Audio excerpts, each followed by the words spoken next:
जय श्री कृष्णा। श्रीमद् भगवत महापुराण के 10वें स्कंद के 64वें अध्याय में राजा नृग की कहानी है, जिसे पढ़कर आप जानेंगे कि एक छोटी सी भूल के लिए उन्हें कितना कष्ट उठाना पड़ा।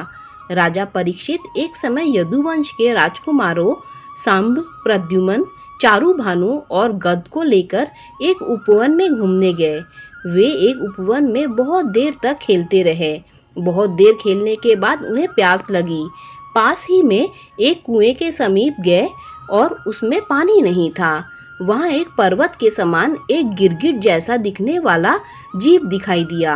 उस जीव को देखकर वे कुछ समझ नहीं पाए और उसे कुएं में पड़ा देखकर उसे बाहर निकालने का प्रयास करने लगे। एक रस्सी के सहारे से उसे बाहर निकालने की प्रक्रिया शुरू हुई, लेकिन वे उसे नहीं निकाल सके।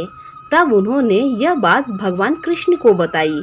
कृष्ण जी कुएं के पास गए और उस गिरगिट को देखकर सब समझ गए। उन्होंने अपने एक हाथ से उसे कुएं से बाहर निकाल दिया। भगवान श्री कृष्ण के कर कमलों से उसका उद्धार हो गया। वह स्वर्ण के समान कांति लिए एक देवता के रूप में प्रकट हो गए। यह देखकर सभी आश्चर्यचकित रह गए, किंतु भगवान श्री कृष्ण जी ने यह सब देखकर मुस्कुरा रहे थे।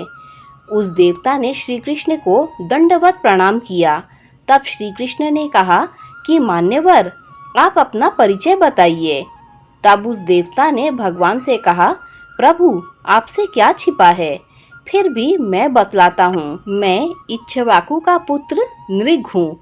मैं महादानी के रूप से विख्यात था। मैं नृग राजा के नाम से विख्यात था।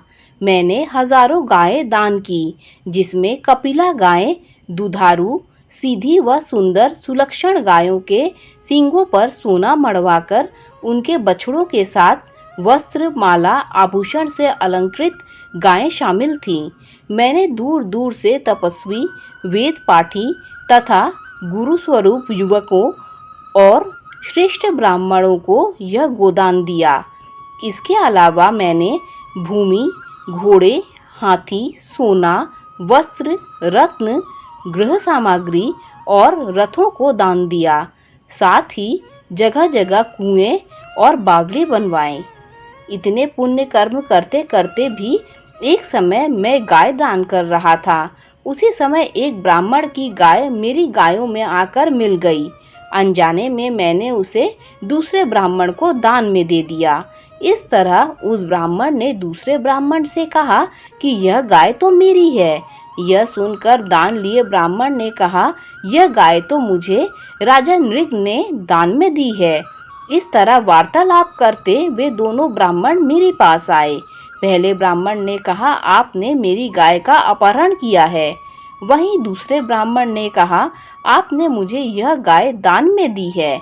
मैंने दोनों से क्षमा मांगी और दान लिए जाने वाले ब्राह्मण से प्रार्थना की कि आप यह गाय इन ब्राह्मण देवता को दे दे।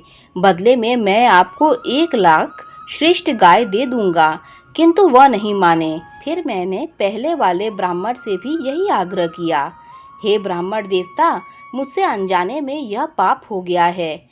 अब आप ही मुझे नरक जाने से बचा सकते हैं। गाय के स्वामी ब्राह्मण ने कहा, नहीं, मुझे तो वही गाय चाहिए। फिर दान लिए ब्राह्मण ने कहा, तुम मुझे 1 लाख क्या 10 लाख भी गाय दोगे तो भी मैं नहीं लूँगा।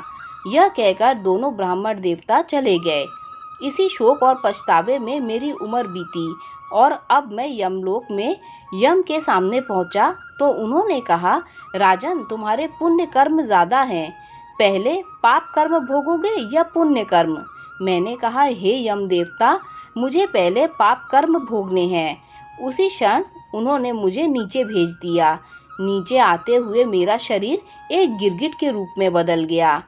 आज आपके कर कमलों द्वारा मेरा उद्धार हो गया। यह कहकर राजा नृग श्री कृष्ण के चरणों में गिर गए।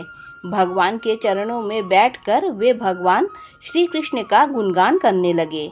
कुछ देर बाद एक विमान आया। श्री कृष्ण के चरणों की रज को माथे पर लगाकर राजा नृग उस विमान पर चढ़ गए और स्वर्गलोक को चले गए। इसके बाद राजा परीक्षित को श्री कृष्ण ने संदेश दिया, हे राजन, जिनका तेज भी अग्नि के समान है अथवा तेजस्वी राजा है, वह भी ब्राह्मण का थोड़ा सा धन पचा नहीं सकते। जो राजा अपने आप को झूठी ईश्वर के स्वरूप मानते हैं, उनकी तो बात ही क्या। दोस्तों, कहानी अच्छी लगी हो तो लाइक शेयर सब्सक्राइब करें।